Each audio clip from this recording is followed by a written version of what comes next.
성도는 미래를 계획하고 또 진로를 결정함에 있어서 하나님의 뜻을 묻습니다. 하나님의 뜻이 어디 있는지 알고 싶어 하죠.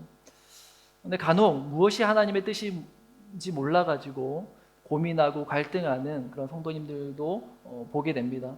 많은 분들이 하나님의 뜻을 묻는 방법으로 사용하는 것 중에 하나가 이런 겁니다.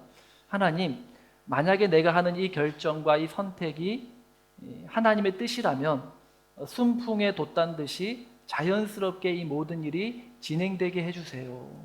만약 이것이 하나님의 뜻이 아니라면 제가 가는 이 길 앞에 장애물을 두시고 또 이 길을 막으셔서 이 길을 내가 더 이상 나아가지 못하도록 하나님께서 조치해 주십시오. 그러면 내가 하나님의 뜻이 아닌 줄 알겠습니다. 그렇게 생각을 하는 거죠. 그래서 어떤 일을 계획하고 갈 때 마치 자동문처럼 내가 이 길을 갔는데 문이 쫙 열리는 거예요. 우리가 운전하다 보면은 오늘따라 신호빨이 잘 봤네, 그런 경험이 있지 않습니까? 가는 길마다 항상 초록불로 바뀌면서 막힘없이 운전하면서 갈 때 오늘따라 뭔가 일이 잘 풀리려나 봐, 그런 생각하지 않습니까? 마치 하나님의 뜻도 내가 가는 이 길에 막힘이 없을 때, 모든 일이 술술 잘 풀릴 때 이것이 하나님의 뜻인가 보다, 그렇게 은연중에 생각하는 경향이 있습니다. 그러나 사실은 그 반대의 경우가 더 많죠. 분명 하나님의 뜻에 순종해서 갔습니다. 하나님의 말씀에 내가 믿음으로 반응해서 간 길 위에서 우리는 역풍을 만나는, 그리고 어려움에 봉착하게 되는 일도 참 많습니다. 오늘 본문에서 제자들이 맞닥뜨린 상황이 바로 그런 상황이었습니다. 말씀 22절 말씀 보면 예수님께서 제자들에게 호수 건너편으로 먼저 가 있으라, 그렇게 말씀하시고 제자들을 보냅니다. 제자들은 묻지도 따지지도 않고 예수님의 말씀에 순종해서 갑니다. 그런데 문제는 그렇게 예수님의 말씀에 순종해서 갔는데 역풍을 만난 거예요. 오늘 보면 24절 말씀 보시면 배가 이미 육지에서 술이나 떠나서 바람이 거스름으로 물결로 말미암아 고난을 당하더라. 제자들은 분명히 예수께서 호수 건너편으로 건너가라 라는 그 예수님의 말씀에 순종해서 갔습니다. 말씀에 순종했어요. 그런데 아니나 다를까 그날 밤에 역풍을 만난 겁니다. 바람이 거스름으로. 우리도 분명 하나님의 말씀에 순종해서 간 일인데, 하나님의 말씀에 믿음으로 반응하여 한 순종인데, 그 길 위에서 역풍을 만날 때가 있다라는 거죠. 하나님의 뜻이라는 분명한 응답을 듣고 이민 왔어요. 이 땅에 왔단 말입니다. 그런데 이곳에서 감당하기 벅찬 어려운 그러한 힘든 문제를 만날 수 있고요. 또 기도하면서 새로운 사업을 시작했습니다. 그런데 예상치 못한 일을 만나게 되는 일이 있더라는 것입니다. 분명 하나님이 원하시는 일이라고 생각하고 믿음으로 결단하고 일을 진행했는데 그 일이 순탄치 않은 겁니다. 계속 일이 막히는 거예요. 제자들이 역풍을 만난 이 일에 대하여 성경은 고난을 당했다, 이렇게 표현을 합니다. 밤 사경, 그러니까 지금 시간으로 하면 새벽 3시부터 6시 그 가량, 그때 제자들이 갈릴리 바다 한가운데 표류하고 있는 겁니다. 그 당시 불이 있습니까? 아니면 전기가 있습니까? 칠흑같이 어두운 그 갈릴리 바닷가에서, 그리고 풍랑치는 바다 한가운데 지금 배가 표류하고 있는 겁니다. 너무 바람이 역풍을 부니까 제자들이 예수님의 말씀에 순종해서 바다 건너편으로 가려고 안간 힘을 쓰면서 노를 젓지만 배는 꿈쩍도 하지 않는 거예요. 얼마나 무서웠겠습니까? 저는 어릴 적에 이제 부산 바닷가 마을에서 살았습니다. 제 집은 이제 조금만 올라가면 바다가 훤히 내려다 보이는, 여기 오클랜드 브라운스베이 가면 이렇게 내려다 보이는 그런 바닷가 마을이었어요. 언덕이 있는 이제 집에 있었기 때문에 굉장히 오클랜드랑 흡사한 것 같아요.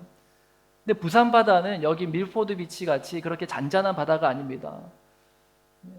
바람 부는 날에는 정말 태풍이 불면 집채만한 파도가 그렇게 넘실거리는 곳이 부산 밤바다죠.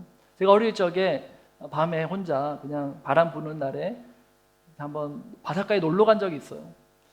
근데 그 캄캄한 바다에 파도 소리는 세차게 들리는데 아무것도 보이지가 않는 거예요. 여러분 가보셨습니까? 아무것도 보이지 않는데 파도 소리만 세차게 들리면 정말 무서워요. 정말 이 파도가 나를 집어삼킬 것만 같은 그런 생각이 듭니다.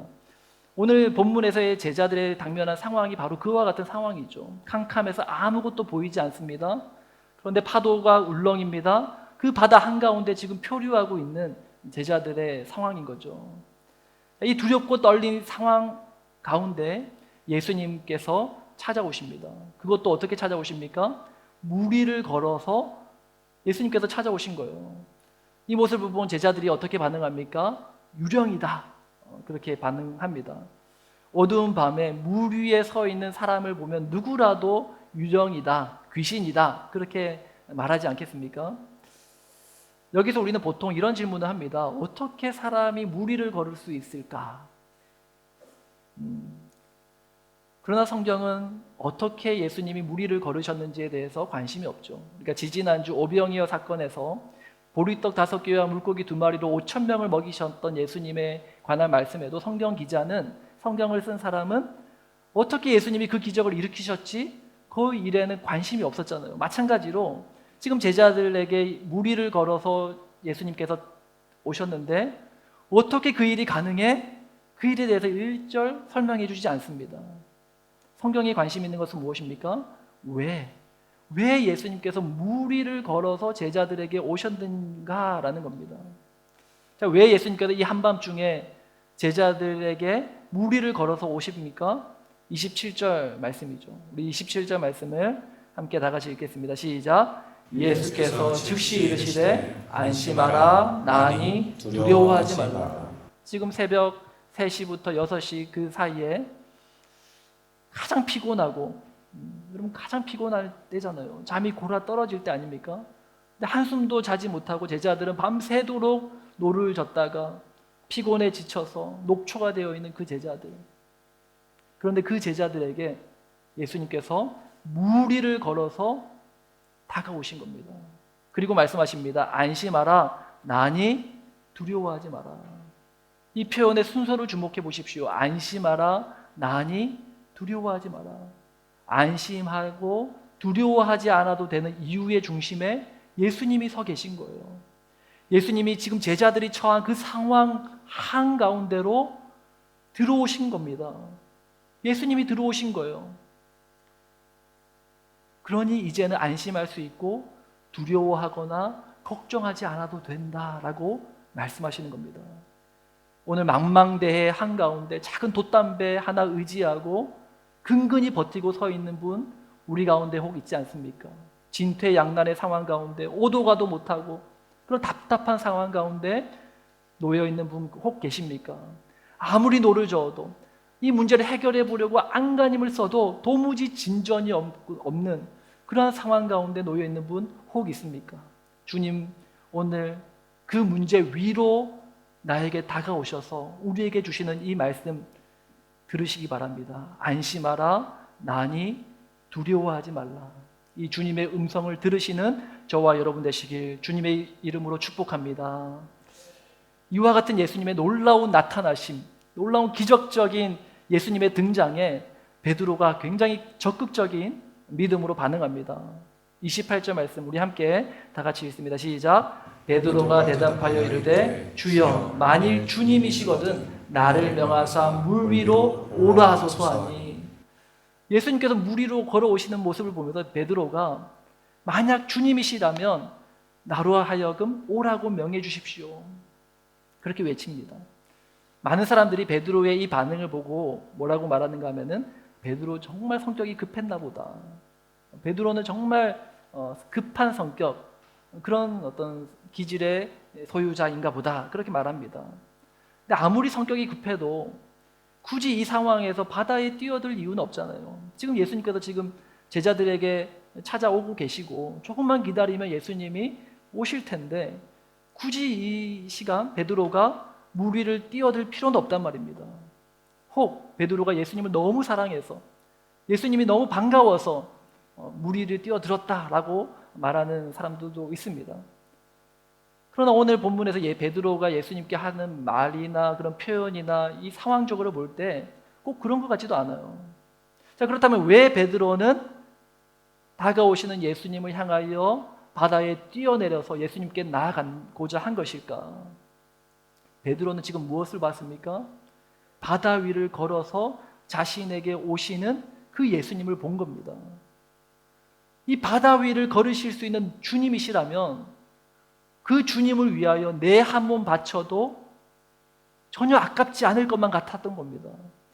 그래서 베드로는 자신의 몸을, 즉 자신의 생명을 아낌없이 예수님을 향하여 내어 던진 겁니다. 물에 빠진다라는 것은 생명 걸고 목숨 걸고 빠진 거잖아요. 물 위를 걸어서 자기를 찾아오신 그 예수님을 향하여 베드로 마음 가운데 믿음이 솟구쳐 오른 거예요. 내가 이제 눈앞에 계신 이 예수님만 보고 내가 이 한 몸 그 주님 위하여 바치리라. 내 평생을 주님 위하여 희생하며 살리라. 그렇게 믿음으로 결단하고 호기롭게 바다에 뛰어든 겁니다.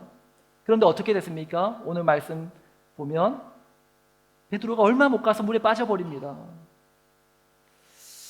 제가 20대 때는 굉장히 열정이 뜨거웠던 청년이었습니다. 지금은 별로 그렇게 안 보일 수도 있는데 20대 때는 제가 중국에 유학을 가서 유학생으로 지내면서 교회를 열심히 섬겼어요. 그래서 21살 때부터인가요? 제가 찬양 인도자로 섬기고 또 교회 청년 리더로 섬기고 또 한 번은 담임 목사님께서 한국이나 선교로 가시게 되면 저에게 수요 예배 설교를 맡기실 정도로 그게 저를 믿고 또 저를 세워주시고 그렇게 함께 즐겁게 담임 목사님과 또 교회를 세워갔던 그런 청년의 때를 보냈습니다. 그때 친구들이 굉장히 좋아하고 또 제가 설교하면 굉장히 은혜 받았다라고 얘기하고 또 저를 따르는 후배들도 많았고 한마디로 인기가 많았다 이 말입니다.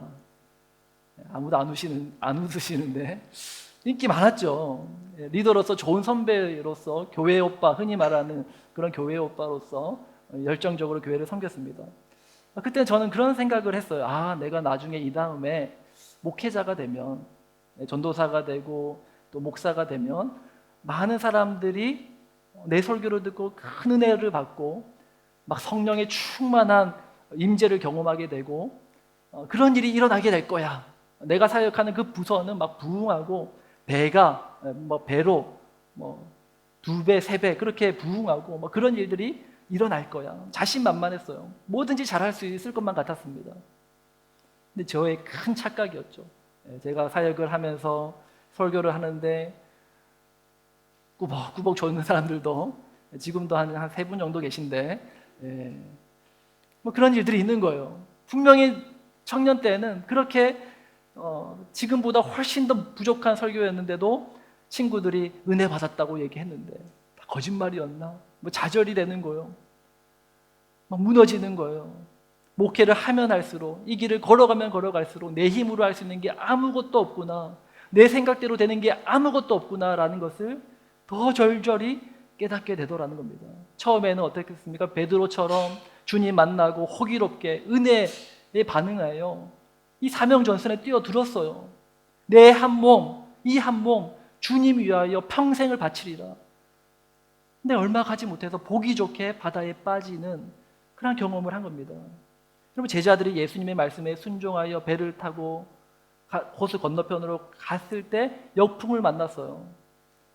그때는 제자들의 의지와 선택과 관계없이 상황이 문제가 된 거잖아요. 제자들은 잘못이 없었단 말이죠. 순종하여 갔는데 역풍을 만난 겁니다. 그런데 베드로의 경우는 좀 달라요. 베드로는 분명히 믿음으로 시작했지만 왜 그가 물에 빠졌느냐? 왜 좌절을 경험해야 됐느냐? 잘 나가다가 왜 절망과 실패를 맛봐야 됐을까? 우리도 있죠. 우리 가운데도 잘 나가다가 사업에 실패하고 여러 가지 진로가 막히고 어려움을 당할 때가 있어요. 분명히 믿음으로 반응했단 말입니다. 믿음으로 나아간 길이란 말입니다. 왜 그런 절망과 실패를 보게 됩니까? 30절 말씀에 이렇게 말씀합니다. 바람을 보고 무서워 빠져가는지라. 베드로가 예수님을 바라보고 가다가 바람을 보고 무서워 빠졌다고 말씀합니다. 앞에 계신 예수님만 바라보고 갔어야 되는데 지금 가다 보니까 밑에 넘실거리는 파도와 이 바다가 눈에 들어온 겁니다. 그리고 무서워 빠졌다라고 성경은 말씀하죠. 근데 예수님께서는 더 근본적인, 베드로가 실패하고 절망하게 된 더 근본적인 원인을 31절에 이렇게 말씀합니다. 우리 31절 말씀 다 같이 읽습니다. 시작. 예수께서 즉시 손을 내밀어 그를 붙잡으시며 이르시되 믿음이 작은 자여 왜 의심하였느냐 하시고, 믿음이 작은 자야, 왜 의심했느냐. 여기서 의심하다라는 말의 원어의 의미가 뭐냐면 두 마음을 품다, 시선이 분산되다라는 뜻입니다. 그러니까 지금 베드로는 눈앞에 계신 예수님을 바라보다가 그 시선이 분산되어 지금 내 눈앞에 넘시거리는 바다가 눈앞에 들어온 겁니다. 내 시선이 분산된 거예요. 마음이 흔들려 버린 겁니다. 주님 한 분 바라보고 주님 한 분 의지하여 바다에 뛰어내렸는데 가다 보니까 금세 이 시선이 흐트러져서 이 상황과 형편이 눈에 들어오고 결국에는 마음이 무너져 버린 것이죠. 우리도 마찬가지 아닙니까? 하나님의 크신 은혜를 경험했어요. 주님 한 분 바라보고 호기롭게 시작한 사역입니다. 그래서 교회와 공동체를 위해서 많은 그런 사역들을 감당합니다. 처음 시작할 때는 정말 주님만 바라보고 정말 교회만 위하여 내가 이 한 몸 섬기리라 생각했는데, 그런데 얼마 못 가서 우리의 시선이 다른 곳에 집중하게 되더라는 겁니다. 사람들을 의식하게 되고 현실적인 문제를 만나게 되고, 그러면서 우리 마음이 흔들리는 거예요.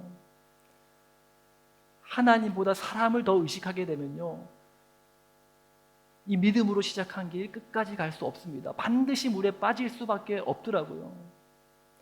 사람들의 시선을 지나치게 예민하게 반응하게 되면 사역을 할 수가 없는 거예요. 누가 안 좋은 소리 몇 마디 하면 그것 때문에 욱하고 주눅들고 삐지고, 제가 그렇다는 말입니다. 하나님 앞에 나아가 하나님께 시선 고정하지 않으면 이 흔들리는 마음을 붙잡을 길이 없더라고요. 여러분들도 마찬가지 않습니까? 재정적인 문제나 다른 현실적인 문제를 만나게 되면 반드시 해야 되는 일이고 또 걸어가야 되는 길이지만 이 현실적인 문제 때문에 막히게 되고 포기하게 되더라는 겁니다. 자, 그런데 사실 예수님을 바라보고 바다 위를 걸어가다가 시선이 분산되어 물에 빠지는 일은 누구도 예외 없이 경험하게 되는 일입니다. 그리고 이것은 우리가 물에 빠지지 않고 정말 예수님처럼 걸어가기까지 반드시 겪어야 되는 과정이기도 한 것입니다.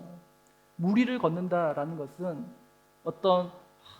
물론 예수님은 기적으로 물 위를 걸으셨지만 환난과 어려움을 딛고 일어서고 넉넉히 이기는 그런 삶을 살아간다라는 말이에요.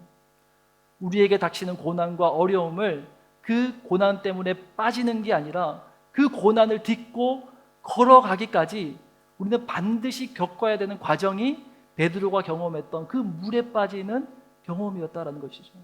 여러분, 아기가 걸음마를 배우기까지 약 3,000번의 실패와 넘어짐을 경험한다라는 연구 결과가 있습니다. 3,000번을 넘어지기를 반복하면서 아기는 걸음마를 배워간다라는 거예요. 아기가 걸음마를 배우면서 넘어질 수밖에 없고 또 넘어져야 되는 거예요. 아기가 넘어지는 게 마음 아파가지고 부모가 그냥 누워있어, 괜찮아, 앉아만 있어. 그러면 어떻게 됩니까? 자라지 않는 거예요. 성장하지 않고 발육이 그만큼 더딘 겁니다. 그 과정을 거치지 않으면 일어서는 법을 배울 수가 없는 거예요. 부모는 어떻게 합니까? 아기가 넘어질 때마다 그 넘어진 아기를 일으키는 거예요. 세워주는 겁니다. 또 손잡아주는 거예요. 얼마 못 가서 아기는 또 넘어질 겁니다. 부모는 또 일으켜 세워주는 거예요. 그러면서 아기는 스스로 일어서는 법을 배우고 스스로 걷는 법을 배우는 것입니다.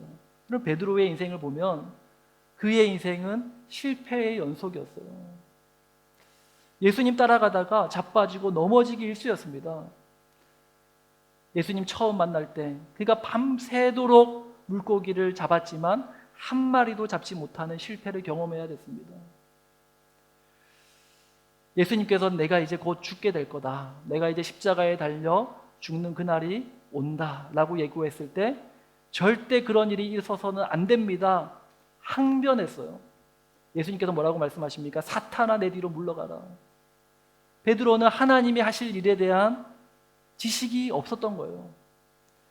예수님께서 잡히시던 그날 밤 로마 병사들이 예수님을 잡으러 왔어요. 그 가운데 말고라는 한 병사가 있었는데 베드로가 어떻게 합니까? 자기가 가지고 있던 칼로 그 말고의 귀를 잘라버려요. 예수님께서 뭐라고 말씀하십니까? 칼을 가진 자는 칼로 망한다, 책망하십니다. 베드로의 그 기질의 한계를 보여주는 말씀 아닙니까? 예수님께서 모든 제자들이 다 나를 버리고 떠날 것이다 라고 얘기했을 때 베드로는 모두가 다 예수님을 버리고 떠나도 나는 절대 예수님 안 버립니다, 호언장담했어요. 그런데 그 베드로가 어떻게 합니까? 나중에 계집 요정 앞에서 예수님을 부인할 뿐만 아니라 예수님을 저주합니다. 베드로의 믿음의 한계를 보여주는 거잖아요. 우리는 뭐 다릅니까? 은혜 받고 막 믿음이 끌어오를 때는 내 몸 불사를 듯 주님께 드리겠다고 그렇게 결단하고 결심하고 나아가지만 사역의 현장에서 조금만 내 마음에 들지 않는 일이 터지고 관계가 꼬이고 문제가 생기면 그냥 무너져 버리지 않습니까? 자녀 문제도 그렇습니다. 내가 계획한 대로, 내가 생각한 대로 자녀들이 자라줍니까? 안 되잖아요. 부모로서의 한계를 경험하는 거예요. 우리가 내렸던 판단과 선택, 그때는 그게 맞는 줄 알았어요. 이것만큼 더 좋은 선택은 없어 생각했어요. 근데 시간이 지나고 보니까 내가 왜 그때 그런 선택을 했지? 너무나도 어처구니가 없는 거예요. 지나고 보니까 내가 정말 무지했구나 깨닫게 되는 거 아닙니까? 인간관계를 통해서도 때로는 내 이기적인 본성 때문에 사람들에게 상처 주고 상처 준 줄도 몰라요. 또 내 우유부단한 성격 때문에 사람들에게 늘 끌려다니고 또 은혜 받으면 항상 작정하고 결심하지만 3일로 끝나버리는 우리의 믿음의 한계를 경험하지 않습니까? 죄의 유혹을 이길 힘도 없어요. 늘 쉽게 무너져 있는 우리의 연약함, 우리의 믿음의 한계를 직면하게 되더라는 겁니다. 베드로와 똑같은 거예요. 그러나 여러분 기억하시기 바랍니다. 넘어져도 괜찮습니다. 우리는 또 넘어질 것이고 또 넘어질 수밖에 없는 존재예요. 베드로가 넘어져 물에 빠진 이 사건을 통해서 우리가 배워야 되는 가장 중요한 메시지는 넘어질 때 넘어지더라도 잘 넘어져야 된다는 거예요. 베드로는 실패했어요. 실수했습니다. 물에 빠졌습니다. 그런데 베드로는 잘 넘어졌어요. 30절 말씀 우리 함께 다 같이 읽습니다. 시작. 바람을 보고 무서워 빠져가는지라 소리 질러 이르되 주여 나를 구원하소서 하니 베드로 넘어졌어요. 물에 빠졌어요. 실패했습니다. 낭망했습니다. 그러나 베드로는요 잘 넘어졌어요. 왜요? 예수님 향하여 넘어졌거든요. 주여 나를 구원하소서. 내가 지금 물에 빠지고 있습니다. 나를 건져주세요. 나를 도와주세요. 주님 향하여 부르짖고 있는 겁니다. 이게 넘어질 때 넘어지더라도 실패할 때 실패하더라도 실수할 때 실수하더라도 잘 넘어지는 자의 모습이다라는 거예요. 자신의 한계를 깨닫고 하나님의 도우심을 구하는 자입니다. 그걸 기다리시는 거예요. 그러면 괜찮습니다. 왜요? 주님이 또 오셔서 물 위를 걸어서 오셔서 쓰러진 나를, 물에 빠진 나를 건져 세워 주시기 때문입니다. 주님은 손을 내밀어 물에 빠져 허우적거리는 우리를 붙들어 일으켜 세워 주시는 분입니다. 아기가 3,000번 넘어져도 부모는 3,000번 일으켜 세우는 거예요. 우리 아빠 아버지 되신 하나님께서 우리가 주님께 향하여 울고 기도할 때 우리를 외면하지 않습니다. 우리를 고아와 같이 내버려 두시는 분이 아닙니다. 무리를 걸어서라도 우리에게 다가오셔서 우리를 건지시는 분이 우리 아빠, 아버지이심을 믿으시길 바랍니다. 그리고 우리는 또 힘을 내어 가는 거예요. 물론 또 가다가 넘어질 수 있어요. 또 물에 빠질 수 있습니다. 그러나 그때 또 주님 앞에 엎드리면 되는 거예요. 그럼 주님께서 우리를 세려 주시는 겁니다. 지금 우리 가운데 상황적으로 물에 빠져 허우적거리는 분 있습니까? 걸음마를 배우는 아기처럼 넘어져서 아파서 울고 계신 분 있습니까? 괜찮습니다. 우리 주님께서 우리의 손을 잡아 일으켜 세워 주실 것입니다. 오늘 우리의 손을 잡아주시는 그 주님만 바라보며 믿음으로 다시 한번 결단하며 나아가는 우리 모든 하늘샘교회 성도님들 다 되시길 주님의 이름으로 축복합니다. 우리 함께 말씀을 생각하면서 우리 찬양으로 함께 찬양하고 또 함께 기도하며 나아가기 원합니다.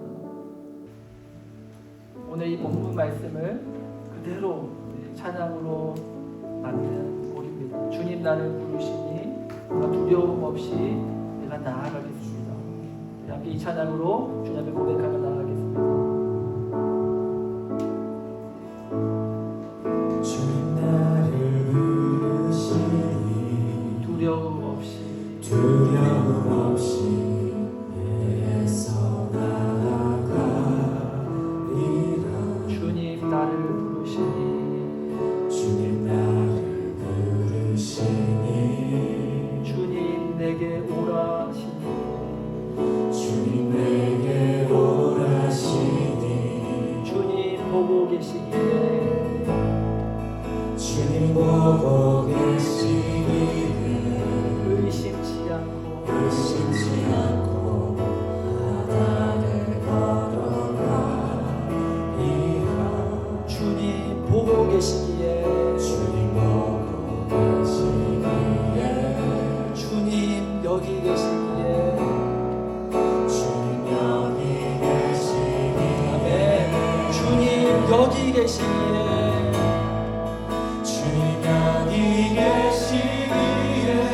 이 깊은 바다가 반석이 되고 주님 여기 계시기에 주님 여기 계시기에 반석 위를 내가 걸어가리라. 주님 여기 계시기에 저 거친 파도가 반석이 주님 여기 계시기에 주님 여기 계시기에 반석 위를 내가 걷습니다. 처음부터 다시 한 번 더 주님 나를 부르시니 주님 나를 부르시니 두려움 없이 내게서 나아가리라. 주님 나를 부르시니 주님 나를 부르시니 주님 내게 오라시니 주님 내게 오라시니 주님 보고 계시기에 주님 보고 계시기에 의심치 않고 바다를 걸어가. 주님 보고 계시기에 주님 보고 계시기에 주님 여기 계시기에 주님 여기 계시기에 주님 여기 계시기에 주님 여기 계시기에 이 깊은 바다가 반석이 되고 주님 여기 계시기에 주님 여기 계시기에 반석 위를 내가 걸어가리라. 주님 여기 계시기에 주님 여기 계시기에 저 거친 파도가 반석이 되고 주님 여기 계시기에 반석 위를 내가 걷습니다. 기도하며 나아갑니다. 하나님, 우리가 바다 위에 거한다 할지라도 거친 파도 가운데 우리가 어려움과 고난과 위기가 우리 가운데 닥친다 할지라도 주님 여기 계시기에, 주님 나를 보고 계시기에 내가 의심치 않고 이 깊은 바다를 내가 뛰어들고 주님 한 분 바라보고 주님만 의지하며 내가 나아가겠습니다. 주님 나와 함께하여 주옵소서. 주님 나를 붙들어 주옵소서. 우리 함께 합심으로 주님 앞에 기도하며 나아갑니다. 주님 여기 계시기에 저것이 파도가 반성이 되고 주님 여기 계시기에 반성 위에 내가 걷습니다. 주님 여기 계시기에 이 깊은 바다가 반성이 되고 주님 여기 계시기에 반석 위를 내가 걸어가리라. 주님 여기 계시기에